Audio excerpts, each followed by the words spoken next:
It feels like every week in pickleball we are told about this brand new Gen 7 tech paddle with the best power and the most spin and every other accolade possible. And I think by now as consumers we've gotten smart enough to know that at least some of that is just marketing. But in this video I want to highlight a handful of paddles that I think are actually using some new technology and doing something a little different.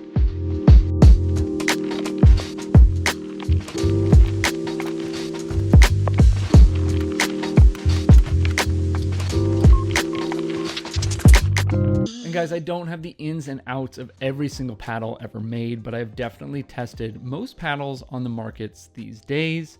I'm only human. If there's another paddle that is doing something similar on this list already, don't come for me, just drop it in the comments down below. I'd love to see it. And we're starting with an honorable mention in the Selkirk Boomstik. And I'm not really sure why I said honorable mention because these aren't like ranked or anything like that, but I'll explain. So the Boomstik is probably the hardest hitting legal paddle on the market at the moment, but I actually think that it might get dethroned soon by another paddle on this list, so stay tuned for that. It's also incredibly stable with a great sweet spot. It has a floating foam core and Infinigrit, but that's not the tech that makes it unique. We've seen all that before. Instead, it's the MOI weight system, which are these red pieces on each side.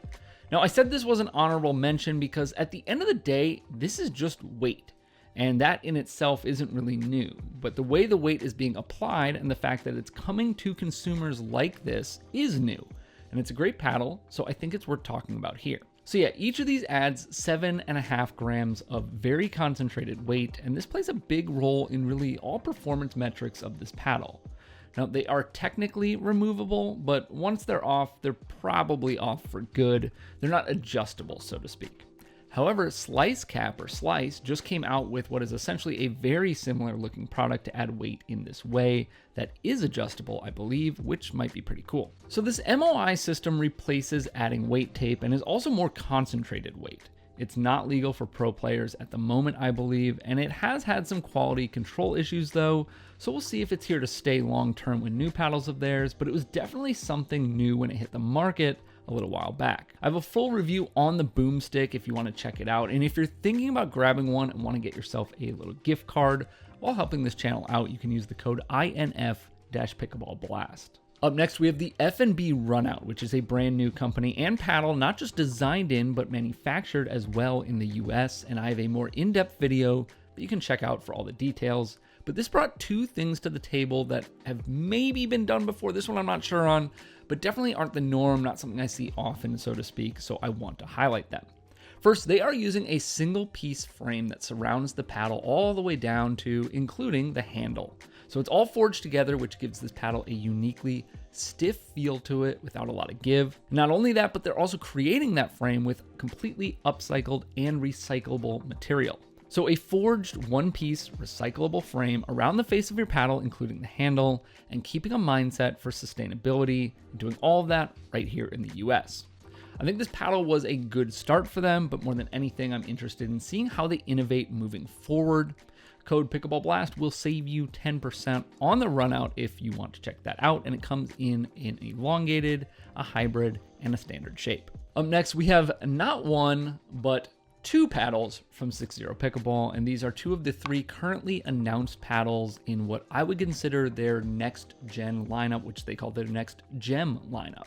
And if you purchase either of these, you can use the code PickleballBlast to save 10%. Starting with the Ruby Pro, and the new tech we are seeing here is their Diamond Grit. This is supposedly actual diamond dust, I guess, as part of the surface grit, which is their take on expanding the lifespan of your paddle surface. Now, I can't confirm that claim as I haven't played with this paddle for like multiple months yet or anything, but I can tell you that my Ruby Pro is very, very gritty. It's honestly like rubbing my hand across sandpaper. In fact, it's so gritty that I don't know how it could be legal. And then I had a friend get a Ruby Pro, and his paddle is very gritty, but not as gritty as mine. And then I got my black Opal, which we'll talk about more soon, which supposedly has the same diamond grit, and it's nowhere near as gritty. So this tech is new, it deserves a spot in this video regardless, but I want to be sure to note the differences that I've seen because I currently don't have any clarity on those differences. I also want to be sure to say that high grit is not the only thing that contributes to high spin. There are multiple things that come into play like grit, dwell time, technique, probably more things that I'm not thinking of. So yeah, I'll be curious to see the production models that come out with this diamond grit to see if they feel more like my Ruby Pro or more like my Black Opal, both of which, by the way, have produced great spin for me, even though this one was crazy gritty and that one felt a little more normal. And that's a good segue into the Black Opal, which comes out soon and is 6Zero's latest power paddle. And boy, oh boy, does this thing have some power. I started this video with the Boomstik, and I hinted that I think it might get replaced as the most powerful paddle on the market. And look, I have no actual numbers to back this claim up. I have not run serve speeds yet with the Black Opal. I've not hit these two side by side, but I can say I've been hitting absolute rockets with this thing. If it's not more powerful than the Boomstik, then it is definitely close, and that might be tied to another new piece of tech that we are seeing in this current 6Zero lineup, which is their power gel. Of course, the Black Opal also features the diamond grit, like I mentioned, and some other stuff, but I want to focus on the power gel for this one. It's proprietary, so I don't have a ton of info, but it's a layer of gel that I believe sits between the core and the face layup, don't quote me on that they claim helps accentuate pop and power. Now, I have to take their word for it to a certain extent. It's not like I've hit one with power gel and one without side by side, but I can say that they include this power gel in the Black Opal. They say it makes things more poppy and powerful, and this paddle is definitely poppy and powerful. The Black Opal launches officially on November 9th, and you can use the code PickleballBlast to save 10%. Up next, we have the NF series from Honolulu Pickleball, and currently this comes in two shapes, the J6NF, which is here, which is the elongated paddle, and the J2NF, which is the hybrid shape paddle. And you've probably seen a lot of praise for this paddle, both on my channel here and on other paddle reviewers' videos. And all that praise is really, really well earned. This is a great paddle that hits hard, has an incredibly large sweet spot, making it a great option for tons of players. And inside of this paddle is a fairly unique core. Foam cores hit the market at the beginning of the year, and we've seen a lot of variations from just a straight up foam core to a floating core. And with the NF, we're seeing a notched core, or NF for notched foam. There's an inner foam core with a surrounding foam, but instead of just a circle of outer foam, we see this notched design that fits together like a couple of puzzle pieces.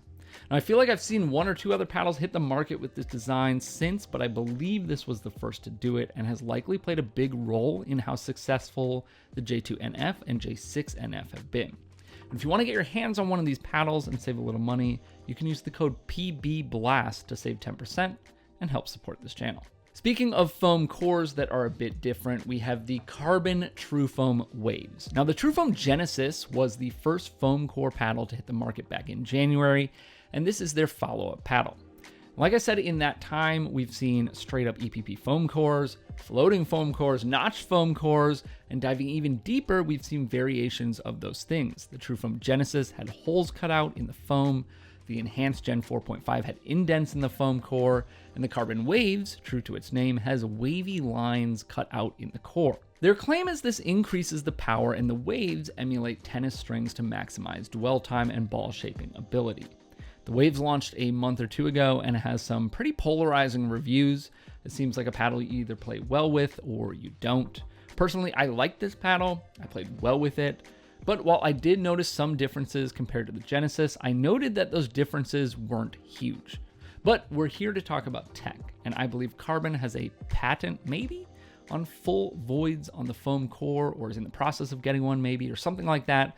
So they introduced new tech with the Trufoam Genesis, and then again with the Waves, and I'll be curious to see if they keep exploring that with different shapes. Code PickleballBlast will save you 10% if you want to check out the Waves or the Genesis from CRBN.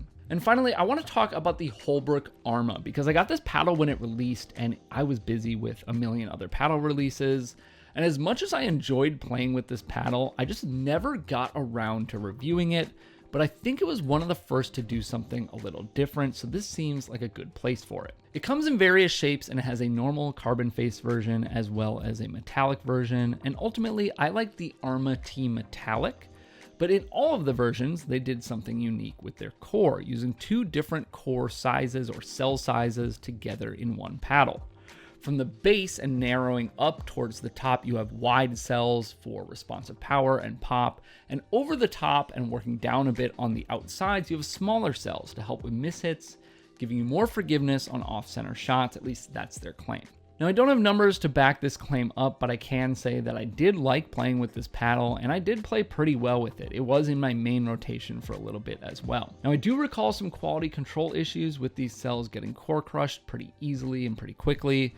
I'm not sure if that was simply a material or build process issue, if the dual core cell has some inherent flaw or some manufacturing thing that maybe they've since solved, but I wanted to be sure to mention that.